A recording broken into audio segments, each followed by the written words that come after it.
Monday, September 25th, 1:25 p.m.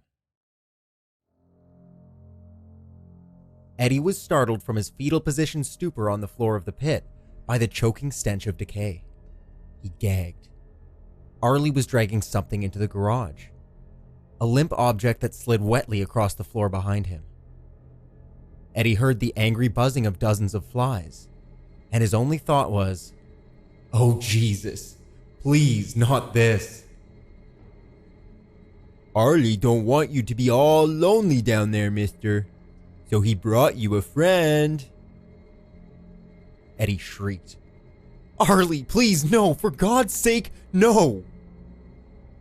and was answered by laughter, high and raspy and full of dark joy. Arlie dragged Eddie's new companion to the front of the minivan and began to stuff it through the gap. A leg snapped in half during the process, prompting Arlie to squeal in delight and gibber nonsensically at the top of his lungs. He resorted to stomping on his mother's stubborn corpse until it finally squeezed through and tumbled into the pit, skeletal and ragged and explosively rancid from days of exposure in the sun. The thing's eyes were blank, weeping sockets. Mrs. Hewitt had been reduced by the ravages of nature to a skeletal effigy of decay, a thing that visibly twitched and squirmed with untold numbers of maggots. "There you go, mister. See? Now you won't be so lonely no more." Paulson screamed himself hoarse. His weak cries were soon drowned out by the buzzing of the flies, who quickly found their feast again. Not satisfied with sticking to the original menu, many of the flies began to circle and nip at Eddie, who flailed and slapped at them hysterically. After a while, he retreated like a turtle into his coveralls to escape them. They would have been too snug for this tactic on Saturday, but that was before Eddie had started the Arlie Hewitt diet and exercise plan. The combination of agony, fear, sleeplessness, thirst, hunger, and fever was extremely effective. Eddie hummed to himself to dampen out the mindless, one-tone buzzing of countless wings. It was maddening. "I can feel you staring at me," he whimpered. "Stop it! Stop staring at me!" The flies buzzed and buzzed, and Debbie Hewitt continued to stare at her new roommate with empty sockets. Eddie rocked back and forth on the floor and hummed to himself inside his coveralls. It was all he could think to do. Tuesday, September 26th, 8:37 a.m. At first, Eddie assumed that the sound was just part of his fever dream, a surreal world of fantastic shapes and colors, a mystical paradise where people from the real world mingled with the strange creatures that lived in his subconscious mind. Overall, the fever dream was an interesting and whimsical place, leagues ahead of his current reality. But the sound kept growing and swelling until it was a throaty, stone-popping roar, and the fever dream fell into scattered pieces. Eddie found himself laying curled up on his side, his injured arm cradled to his chest and his back to the wall. The smell of his prison scampered up his nostrils and overwhelmed him. A foul oral tapestry woven from the sharp, bitter scent of urine, the necrotic stench of the deceased Mrs. Hewitt, and the low, sour smell of his own fevered carcass. He retched, but the sour little raisin that used to be Eddie Paulson's stomach had nothing left to expel. The roar kept swelling. Eddie could hardly believe what he was hearing. It was the sound of tires, rolling up the winding gravel road that ended at his driveway. A car was approaching. Eddie tried to scramble to his feet, but failed to make it on the first try. He was frighteningly weak. As the vehicle slowed to pull into his driveway, he clawed and struggled his way up the wall and staggered to the rear of the pit. He watched with bulging eyes and trembling lips as a Norfolk County OPP cruiser pulled into his driveway.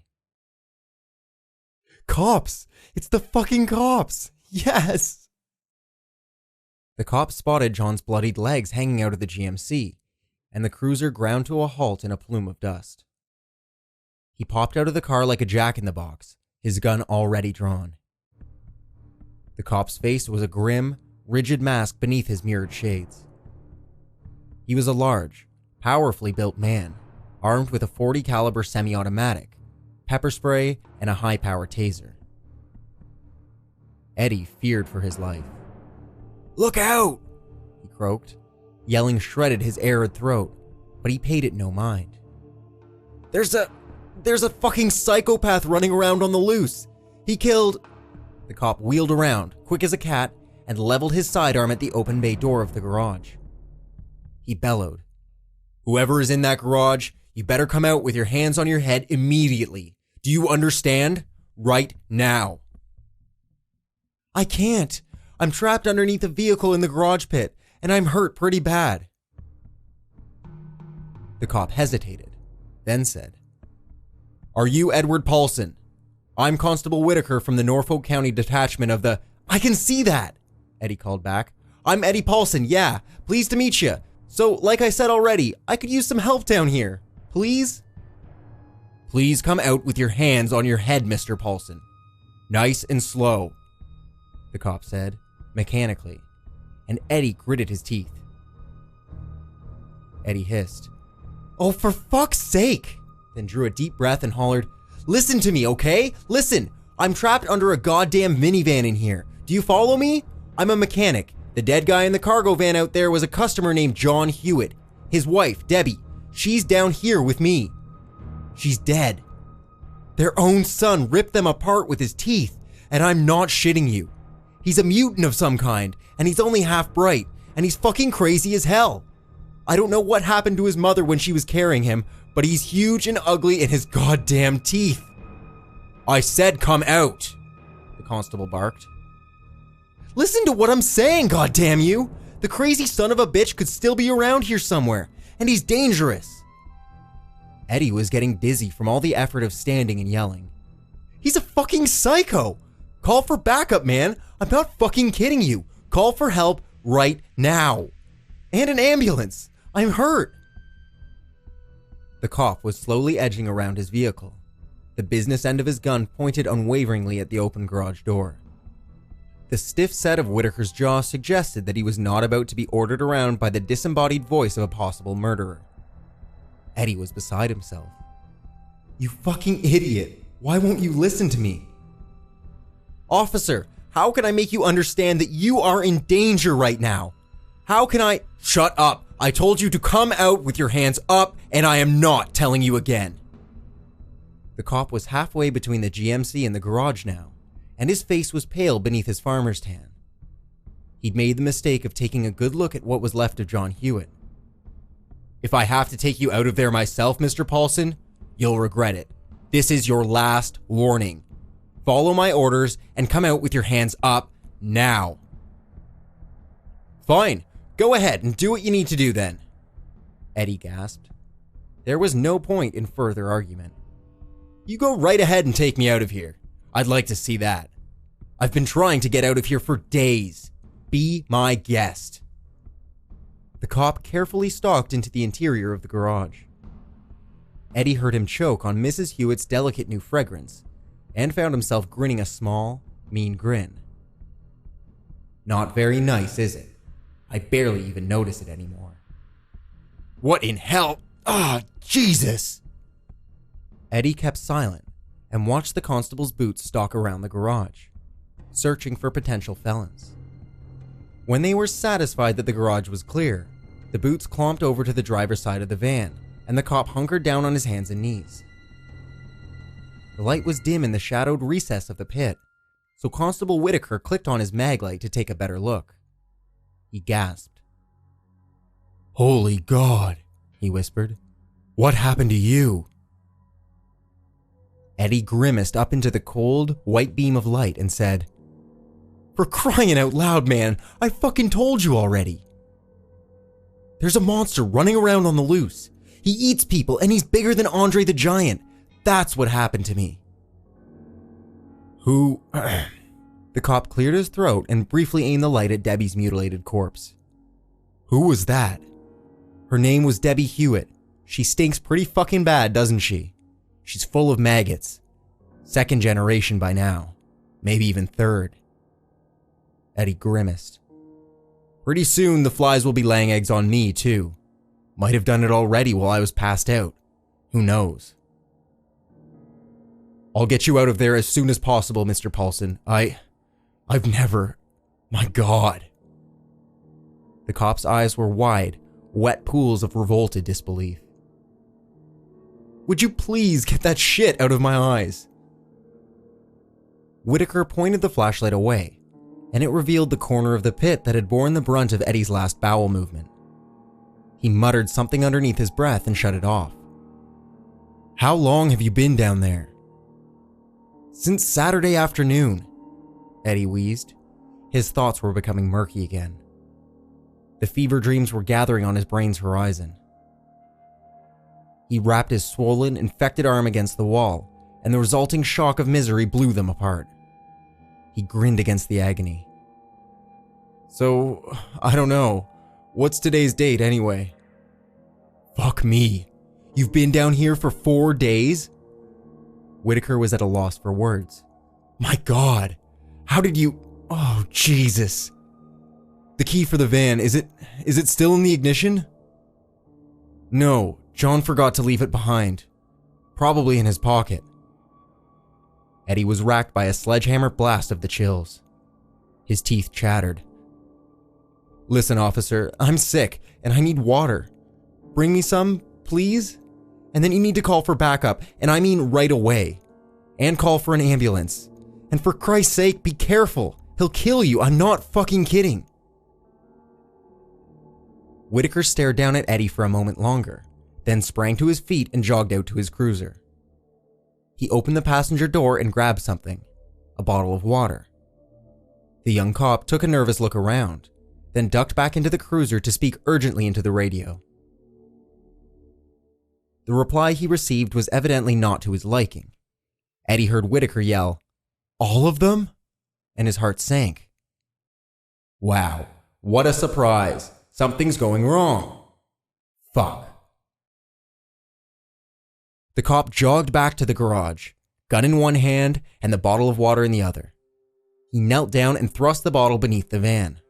Eddie seized it with a whimper on his lips. Every available unit is tied up with a bad accident out on County Road 55. They can't send anyone out this way for a while, maybe a few hours. So we're just going to have to sit tight here and wait for some help to come out, Mr. Paulson. Fuck that, Eddie gasped. He slugged back a large gulp from the bottle and struggled fiercely against the stomach cramps that threatened to expel the swallow right back up again. His throat sang with joy. Water. Sweet, clear, lovely, wet water. Go fish the key out of his pocket. I know it's fucking disgusting, and believe me, I don't give a shit. Get it. In a minute. How long has it been since you last saw Hewitt's son? It's been a while. Since last night, I guess. I've been in and out of consciousness all morning, though. I'm sick as hell. Fever, infection. Listen, officer, get me out of here. I need a doctor. I'm dying. Get me out. I need to have a look around the premises first, Mr. Paulson. He might still be here. We don't know. No, don't leave me down here. Not even for one more minute. Don't leave me alone in the dark with that putrid thing and the flies and my own shit. I know. I'm really sorry, but this will be quick. Whitaker soothed. You'll be okay for a few more minutes, and I'll be okay too. I'm armed. Just hang tight and I'll be right back, I promise. Don't go! Eddie screeched, and the piercing note of hysteria in his voice threatened to tear his vocal cords. For Christ's sake, man, don't leave me here and get yourself fucking killed. Don't you dare. Mr. Paulson, Eddie, this won't take long. If you haven't seen him since last night, he's probably long gone. I just have to clear the premises. That's all, okay? I have to. It's my job. You'll be all right down there for just a little bit longer, I promise you. You don't understand. He's not human. He's a monster. The word died in Eddie's mouth. The cop was gone. All he could do was wait. The minutes ticked by. Eddie shriveled into complete despair a little more with each sweep of the minute hand on his watch. 12 minutes later, Whitaker was back, kneeling beside the caravan with his lip curled in disgust. He said, "Looks like he cleared out. Your house is quite a mess. Well, I guess you'll see it soon enough. I hope you have insurance." "I don't care about the house," Eddie growled. "I just want the fuck out of here. Go get the key, for fuck's sakes, man. Get me out of here." Whitaker nodded with his lips clamped together in a tight, sour little line. He visibly steered himself against the awful task at hand. The young cop came back empty-handed, with a look of deep repulsion stamped on his face. He was beyond pale at this point. Whitaker's complexion had a distinct greenish tinge. "Couldn't find anything in his pockets. Maybe he dropped the keys in the yard somewhere?" "I don't know," Eddie snarled. "Fuck it, grab a jack then. Jack this thing up and get me out of this goddamn pit. No, not that floor jack. It gave up the ghost a while back. There's a bottle jack over there on the workbench. It'll do. Get this bitch in the air and hurry." Whitaker pawed through the tools and various mechanical detritus on the bench and found the jack. He paused. "Wait, where's the handle?"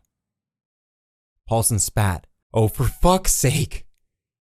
And he ground the heels of his palms against his temples.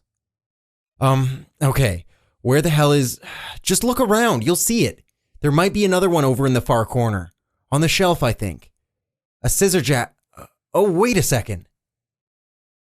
The combination of hunger, dehydration, and fever was making him stupid.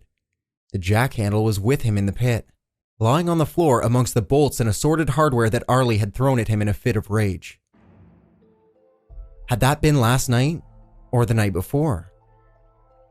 Had he been trapped 4 days now, or longer? It's been a long time. A long, long time. Eddie whispered to himself. He knelt down and awkwardly fished the handle to his freedom off the dirty, piss-stinking floor. Debbie Hewitt stared at him, withered and jealous of Eddie's windfall of good luck. "Fuck you, Debbie," Eddie croaked. "I'm out of here." There was a strangled cry above him. It was followed by the dull smack of a body hitting the floor. Something skidded into the pit and bounced off Eddie's foot. It was the cop's mirrored sunglasses. Fuck. Eddie clawed his way up the wall and came eye to bulging eye with Constable Whitaker, who was being pressed flat to the floor by a size 18 foot, enormous, dirty, and bare. The foot was covered in mud and bits of leaves. Whitaker was bleeding from the top of his head. "Arlie seen you come driving up, Mr. Policeman." The foot twisted back and forth. Whitaker's eyes bulged out even further. "So Arlie took his shoes off and ran into the woods, all sneaky sneaky. Arlie can tiptoe around real quiet when he wants to." He giggled and added, "Standing on you is fun." The cop's eyes pleaded with Eddie to do something. Anything. His face was turning purple. Eddie dropped the jack handle and went for the screwdriver in his pocket.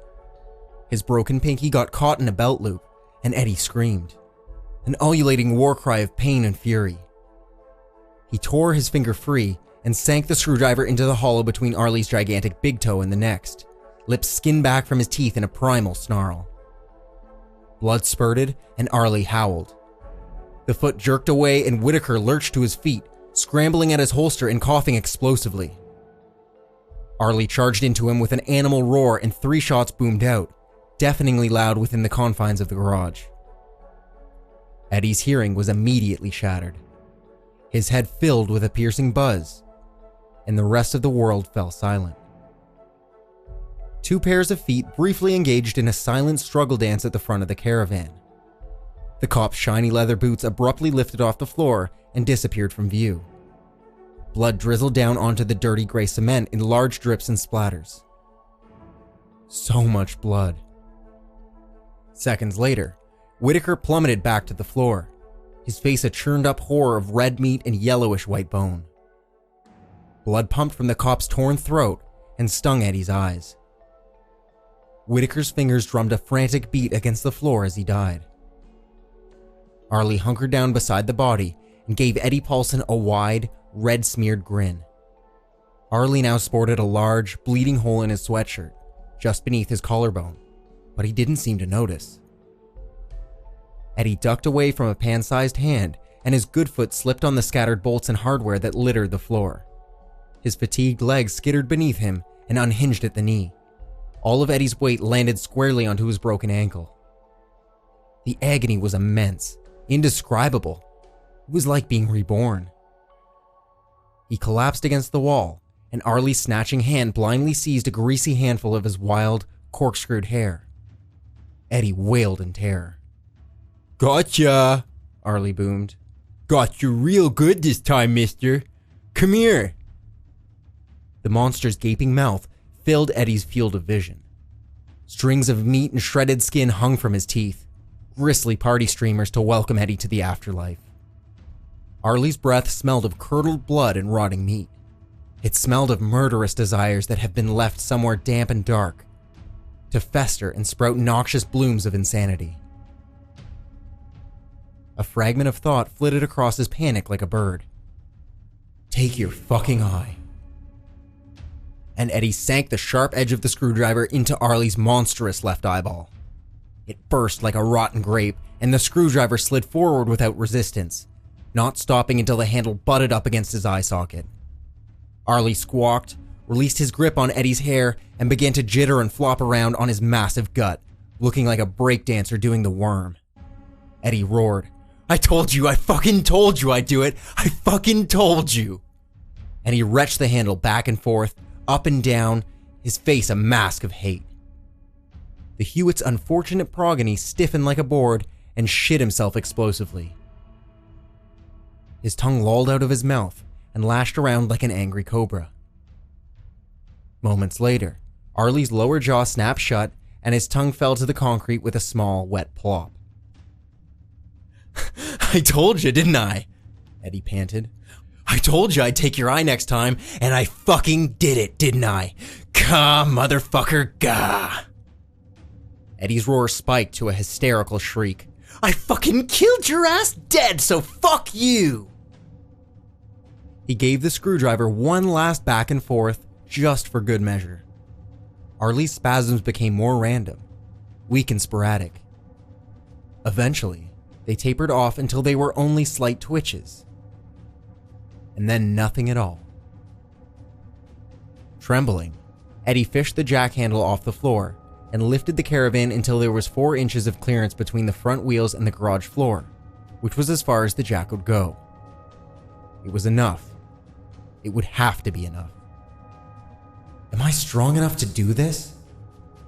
You'll be as strong as you have to be, Eddie Paulson, he said out loud, and took in a deep, shuddering breath. He was crying. Hear me? You'll be as strong as you have to be. A band of cold iron encircled his neck. It was Arlie's hand. His remaining eye was staring at nothing. He was smiling. Eddie squealed and beat at Arlie's grasp with flailing arms like sticks. He couldn't breathe. He couldn't fucking breathe, and his vision was becoming spotty. It was fading, and the two of them would die together. Just Eddie and his old pal Arlie. The jack. Pull the goddamn jack. Eddie reached out, searching blindly, and he clamped his palms around the base of the jack. Die, you son of a bitch. The slim cylinder scraped across the floor, and the van tilted to a precarious angle above them. It teetered, wobbled like a rolling egg, then plummeted down into Arlie's unprotected cranium with an enormous splut. For a moment, the hand around Eddie's throat squeezed almost hard enough to crack his esophagus. Then it relaxed, went limp, and released him. Eddie collapsed and coughed miserably. His throat felt destroyed. He could taste hot blood, salty and thick. He waited on the floor of the pit until he was satisfied that Arlie wasn't going to move again. Debbie Hewitt gaped sightlessly at him for her own tangled position on the floor, eye sockets buzzing with flies. Eddie stared right back. "Not gonna miss you, bitch," he croaked. "Not one bit." It took a long time, but Eddie finally managed to get the van back into the air. He began the slow, painful process of crawling out of his tomb and into freedom.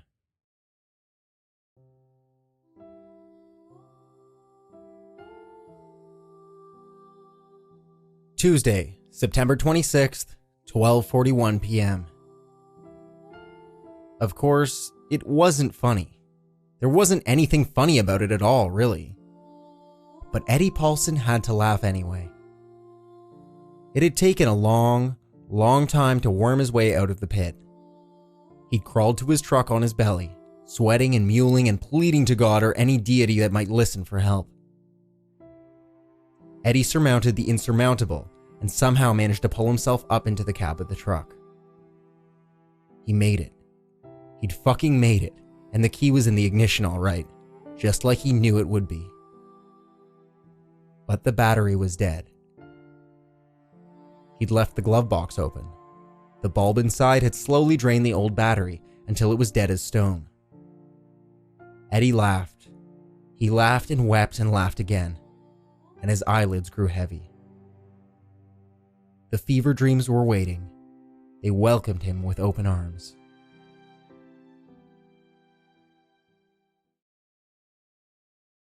Wednesday, September 27th, 1:58 p.m. Oh, hell. Where is this place? Mark was going to be late for the appointment. No doubt about it. Where the hell was this guy?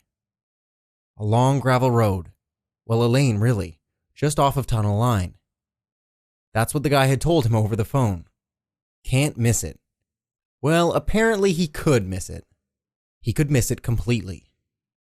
Mark turned around in some farmer's driveway and headed back down the road. Surely he'd find it this time. He ended up hitting the 55 again. Well, then he'd try one more time and that would be it. Oh, for crying out loud, it's right there. How'd I miss it? Mark turned onto the narrow, pothole-bedeviled road and followed it until it petered out into a scraggly-looking driveway. The driveway ambled between two fields that had long since been let go to pasture, and ended at a spacious country lot, a scraggly stench of land that was dominated by a large garage with rusted-out siding. The accompanying house was the typical post-war shoebox, squat and covered with an ugly husk of peeling blue paint. The mailbox out front bore 2 rows of stuck-on letters. They spelled out E. Paulson, and then no junk mail. Mark was pretty sure that this was the right place. There appeared to be multiple vehicles parked on the property in a haphazard fashion, awaiting their turn under the wrench. Mark wheeled into the driveway and immediately gasped. Oh, what the shit? He jumped hard on the brakes, sending twin rooster tails of worn old gravel spraying into the air. There were multiple police cruisers and SUVs parked in front of him. Most of them were provincial cops, but 2 of them were RCMP. Mark's first thought was drug bust. He noticed that there was also a van present, a van that had the words OPP Forensic Investigation Unit emblazoned across the side. 2 men in yellow biohazard suits were loading a gurney into the back. The gurney was loaded down with a zippered bag. Is that a body bag? What the? A burly, scowling man stormed down the driveway and barked. Hold up. Throw it in park and stay right where you are, bud. The scowling man was dressed in casual office attire and was sweating buckets under the glare of the midday sun. He squinted into Mark's window and shook his head, a dramatic show of distrust and irritation. I've got a question for you, bud. What the hell are you doing here? I have an appointment with Mr. Paulson for 2. I was going to get a new head gasket put in, Mark stammered. He had a small bag of weed in his pocket. Not much, but enough. He tried not to look nervous and failed. The beefy face in the window gave him a hard grin and said, Head gasket's shot, is it? That's a bitch. What's your name, kiddo? Mark. He can smell it. He can smell it. Let me introduce myself, Mark. My name's Detective Dave Lamont, and I'm with the RCMP. Homicide. How about you let me take a gander at your driver's license, bucko? Mark handed it over. Lamont glowered at it with his hard, shrewd eyes, then handed it back. Mark, it looks like your head gasket won't be getting fixed today. Get my drift? Now I'm going to need to ask you a few questions, but I don't have time for it at the moment. So why don't you give me a number you can be reached at, then head on back home and wait for my call, okay? Mark said. He tried to think of something to follow up with, but couldn't. Homicide detective? Murder? Holy fuck. The detective raised a bushy eyebrow and said, You got something to say, Mark? Something you'd like to share, maybe? No, sir. Not at all. He rattled off his number, and the detective jotted it down on a tattered notepad. Okay, got it. Be on your way now, Mark, and don't stray too far from the phone. I'll be calling you soon. The homicide detective stepped back from Mark's window and patted the hood of the car as he walked away. See you soon. The forensic guys were bringing out more body bags on gurneys. Mark stared at them as he awkwardly backed up into the patchy lawn to make his exit. He thought about them on his way back to town, who they might have been in life, and how they might have died. He debated whether or not he should make a Facebook post about it. But in the end, he decided that it would probably be a bad idea.